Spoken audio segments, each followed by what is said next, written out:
This episode of Brains on Games is about a deck building game with words. Welcome to Brains on Games. I'm Dr. Brian McDonald, and this episode we're going to talk about a deck building, word building game from Tim Fowers, who sent this to me a while back, a game called Paperback. This is a game you can play with kids aged 10 and up. You can play a game in about 45 minutes, and you can play with between 2 and 5 players. Let's take a look at Paperback. A deck building game is the kind of game where each player has their own deck of cards. Everyone starts with the same cards in their deck, and in this game, there are 10 cards. 5 of them are letters, the same letters that I think they give you at the beginning of the bonus round of Wheel of Fortune, R-S-T-L-N, and then you've got 5 wild cards. You can see the artwork in this game is a lot of fun. Paige Turner is the author who's writing these paperbacks that you're trying to spell words for, and it comes in this great little box. You maybe couldn't see when I held it up, but it looks like books on the bookshelf. There's some covers of old sort of pulp style books on the sides, and the game itself has little dividers to keep all the cards separated and make it easy to set the game up. I've laid out the marketplace here. You may not be able to see all of it, but the cost of the cards here are on the bottom, and as you get more powerful cards, the more expensive they are. And here, if you manage to get 6.6 coins in a turn, you can grab this letter H and put a used card back in your deck instead of discarding it, which might be helpful. This was one that really helped me when we played, is to make an adjacent card a wild card, and you still get whatever the coin value is of that card when you play it. You shuffle up these cards, these weak cards really that you've got, and then you draw 5 of them, and each player on their turn is trying to play a word that's going to earn them some coins to allow them to build up their deck with more and more powerful cards, and maybe discard cards that aren't very useful to them. You might discard some of these beginning ones because they're just going to get in your way and stop you from earning more points. Here's a hand you might draw at the beginning of the game. 5 cards, 3 letters, 2 wild cards. I've got the R, the T, the S, and 2 wilds. I could play the word roots, for example, and use the 2 wild cards as the letter O. And if I were to do that, I would get coins equal to 1, 2, 3, 1 for each of these letters. So now I've got 3 cents that I can spend in this marketplace, and more expensive cards give you more powerful options. Some of the later, most expensive cards have great abilities. 2 cents per wild card in a word, gain a card that's up to 6 cents in value. So these numbers here in the corner, the wild cards are worth nothing, but each letter has a value, a coin value that's listed up here. Some of the cards, the wild cards only, also have a value down in the bottom right corner, and that is how many points you get at the end. You're trying to sort of balance between these cards that are going to give you victory points at the end of the game and these cards up here that give you more and more powerful abilities to build more words and earn more coins. And I mean, this one costs 17 cents. You really have to work to be able to spell a word worth that much. So cost from the marketplace right here, 3 cents, 4, 5, and it goes up from there. Value when you make a word with this card in it. Down here you've got some common cards, and these are cards that anyone can use during their turn.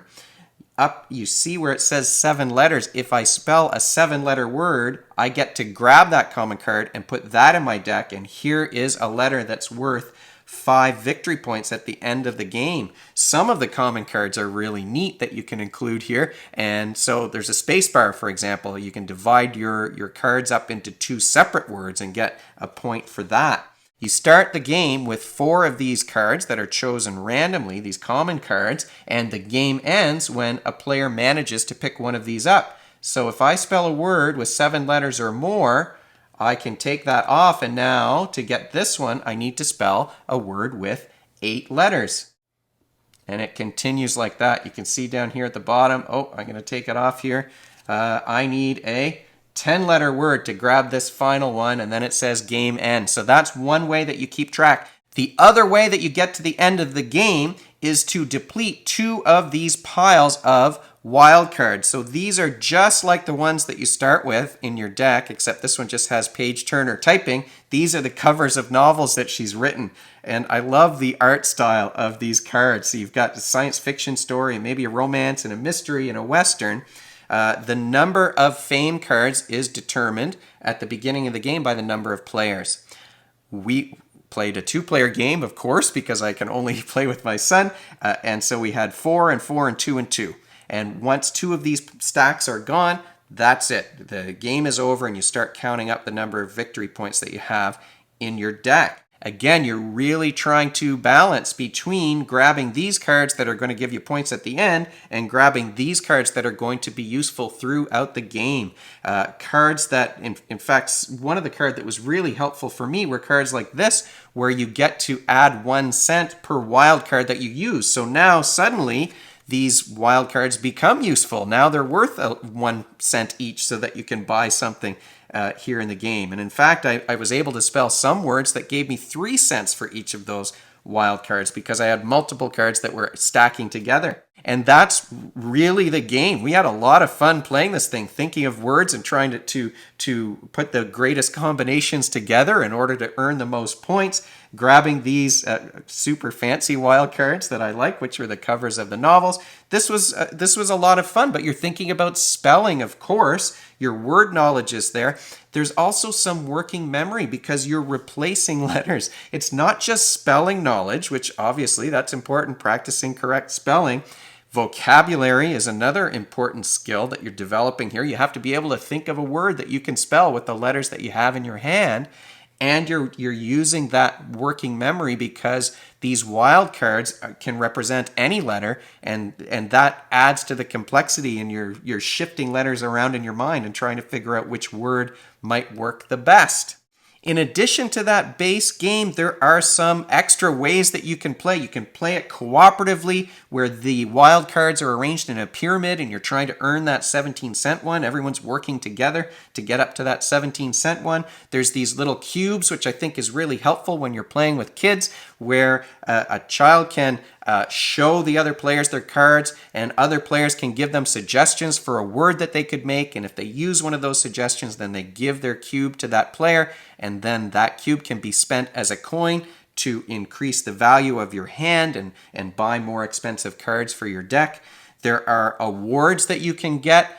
The player with the most cards in their deck could get this 5 extra victory points. There are theme cards where you're trying to make words that match up with different themes. There are all kinds of different variations to keep this game fresh and interesting.